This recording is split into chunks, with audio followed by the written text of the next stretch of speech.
Okay, not sure. Let's look at 3. What does the man offer to do? A. Order the item. B. Check the box label. C. Give her a new model. D. Include the adapter. A new model of what? The topic is a CD player. That's what they're talking about. They're talking about a CD player. If you look at question 1A, what does the woman want to do? Buy batteries for her CD player, adapter, have a part replaced. The man says it doesn't run on batteries. Aha!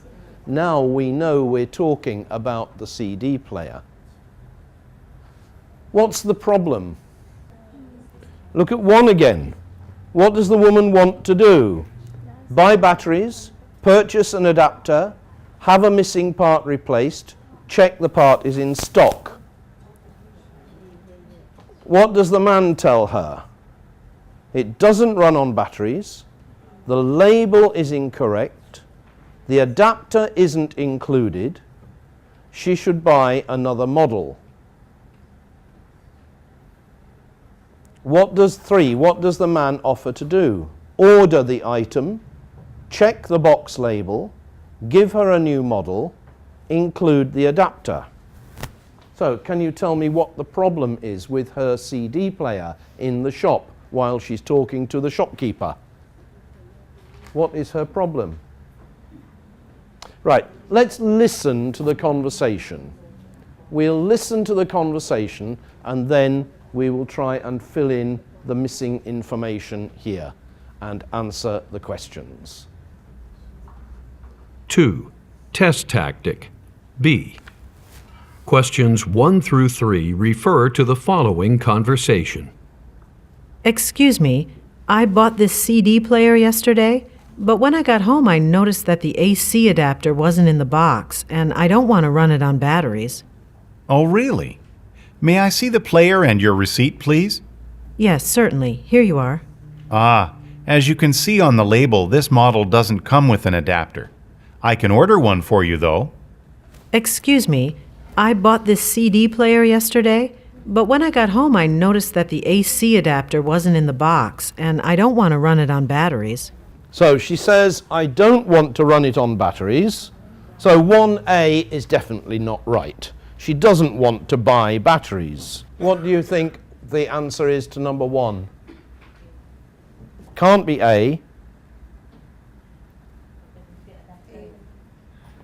Does she go in and say, I want to buy an adapter? She says, I bought it yesterday. I took it home. I saw the adapter. It wasn't in the box. So, she wants to have the missing part replaced. She wants the shopkeeper to give her an adapter because it wasn't in the box.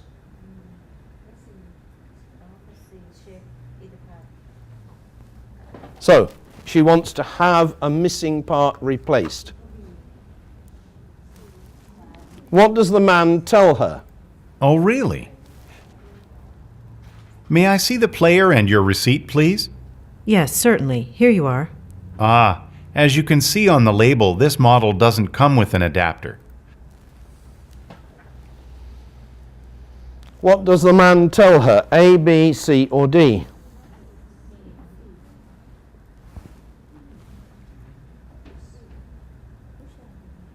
Again, A, B, C, or D? Or ไม่รู้ Right. He doesn't say the label is wrong. He says, if you look on the label, you can see that this model doesn't come with an adapter. When you buy this one, it doesn't have an adapter. So she bought it, took it home, opened the box. Oh, no adapter. Take it back to the shop. He says, yes, but this one doesn't have an adapter. So it's C. Right. So what does he offer to do? I can order one for you, though. What does he offer to do?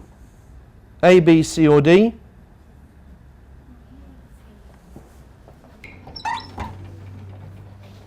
I can order one for you, though. This model doesn't come with an adapter. I can order an adapter for you, though. Now, in English, when we use though, T-H-O-U-G-H, it's the same as but. We use though at the end of a sentence. We use but at the beginning.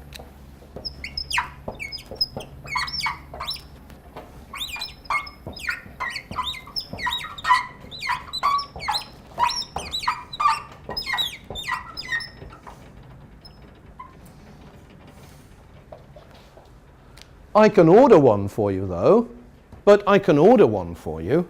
Same. But at the beginning of a sentence, though at the end. But it means the same. So he says, normally, no adapter. If you want an adapter, I can order an adapter for you.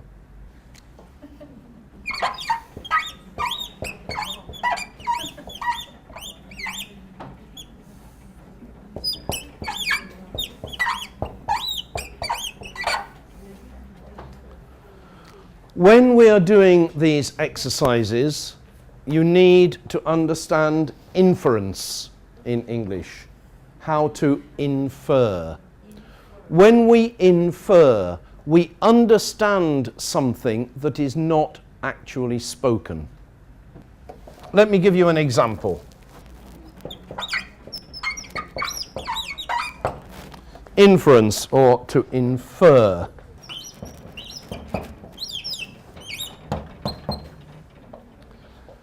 Somebody says, "Oh no, it's raining. I'm going to get wet when I walk home." What can we infer?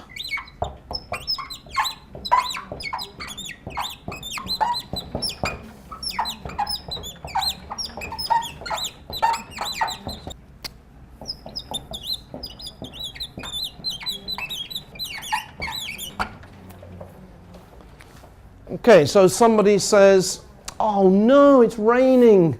I'm going to get wet when I walk home." Does he mean the buses are late when it rains?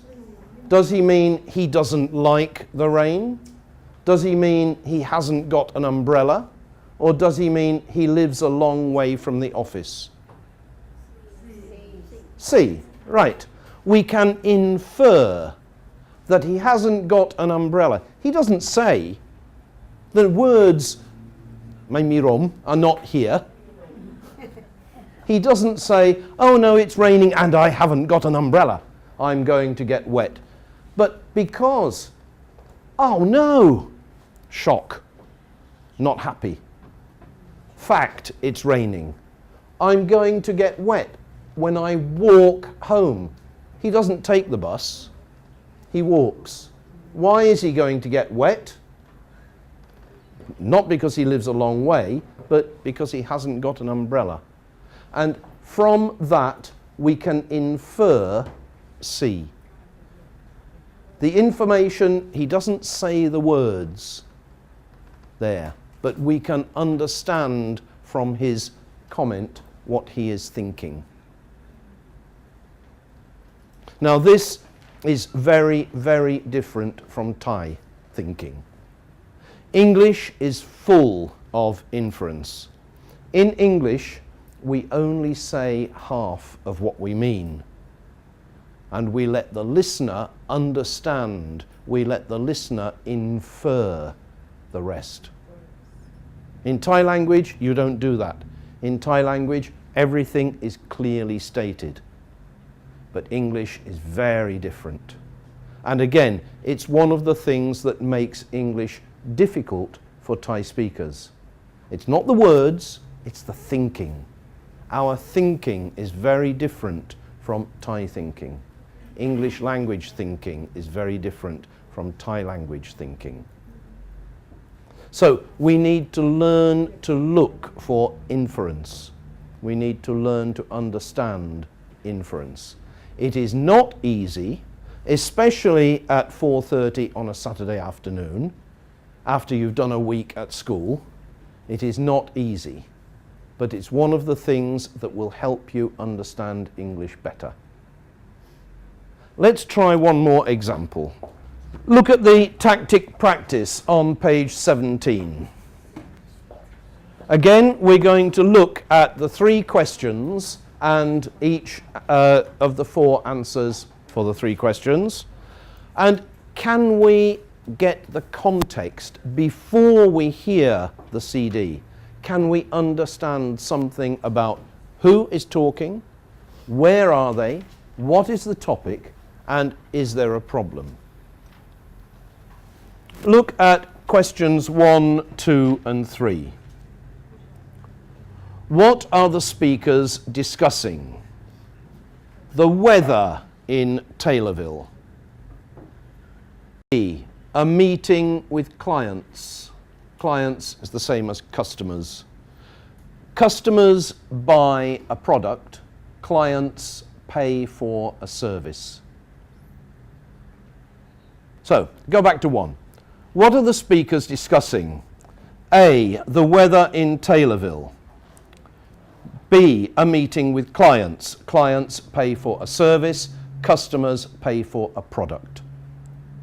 C, the fee for some repairs. Do they have to pay some money? D, a visit to a branch office.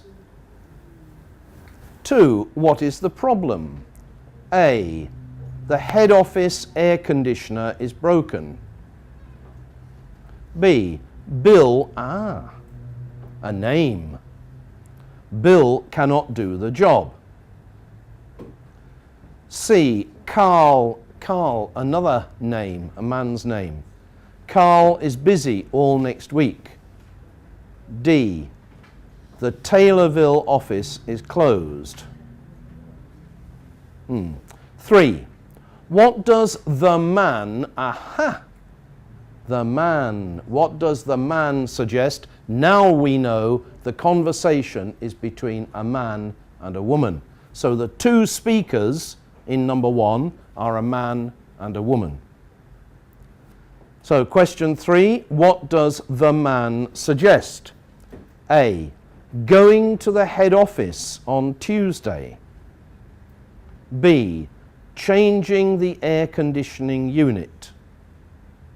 C, asking someone else to do the job.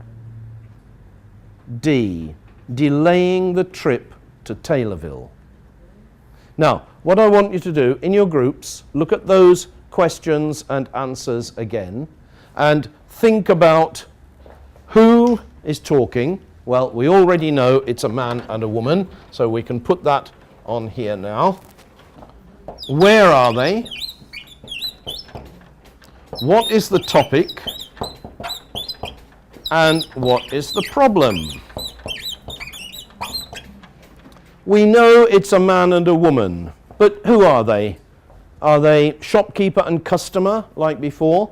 Are they man and wife? Are they, I don't know, people work in the same office? Where are they? In the supermarket, on the beach, at the theatre, and cinema? Where are they? What's the topic and what is the problem? Look again at 1, 2, 3 and A, B, C, D for each one. Try and think about this information. I'll give you 3 minutes. 3 and a half minutes. Right, let's listen to the conversation and then I will ask you again for the information. Then we will look closely at the answers. But just listen to the conversation. 3. Tactic practice. Questions 1 through 3 refer to the following conversation.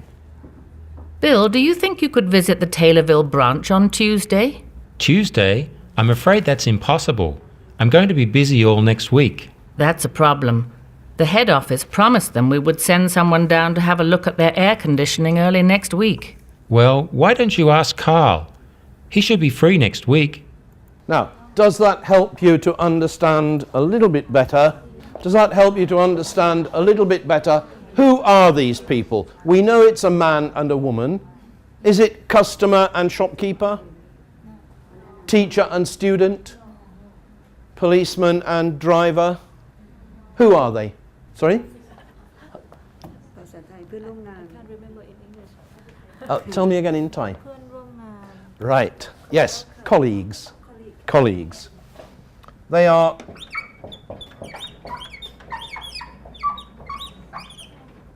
colleagues. They work for the same company. They work together. They're colleagues. So, where are they? In the office. Right.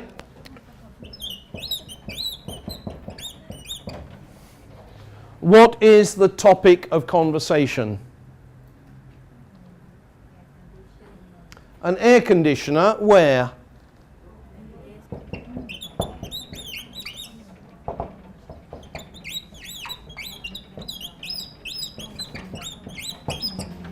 Is it at the head office? Well, in question one, what are the speakers discussing? The weather? No, I think we can say it's not the weather. A meeting with clients? No, because they're talking mainly about an aircon. Are they talking about how much? No. So it's a visit to a branch office. Right. Now, so it's not the aircon at the head office that's the problem.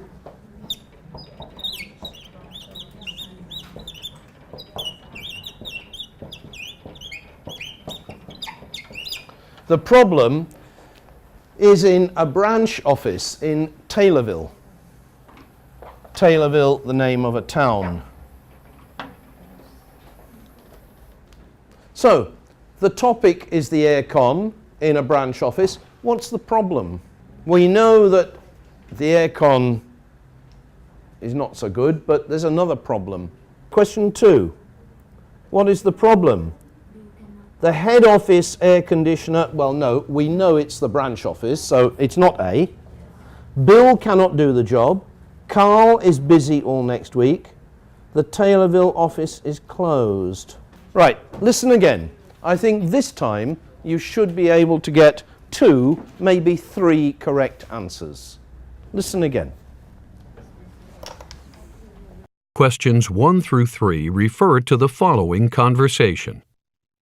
Bill, do you think you could visit the Taylorville branch on Tuesday? Tuesday? I'm afraid that's impossible. I'm going to be busy all next week. That's a problem. The head office promised them we would send someone down to have a look at their air conditioning early next week. Well, why don't you ask Carl? He should be free next week. So now, what do you think is the answer to A? What are the speakers discussing? A, B, C, or D? D dog. Right, woof woof. What is the problem? Right. Bill says, I can't go. That's impossible. That's the problem. We know the air conditioning needs repairing, but the problem is Bill's going to be busy all next week. So, what does the man suggest? What does Bill suggest? Right. Why don't you ask Carl? He suggests C, asking someone else to do the job. So the answers are 1, D, 2, B-boy, 3, C-cat. Right. Now, who got all 3 right? All 3 right? Me. 2 out of 3. Got 2 out of 3 right? Yes? Right, there's 66%. Okay, 2 out of 3, that's 66%. That's good. One correct answer. Who got 1 correct answer? Here? 1. Right? That's 33%. That's a good start. Right. We're going to stop there for today. But again, we're going to stop there for today. But again, I want you to understand that this is not easy. If you're working at Pratom particularly, it's not easy. We are not going to change the world in 4 weeks, but we are going to help your English. And we're going to help your thinking about English and understanding of how English language thinking works.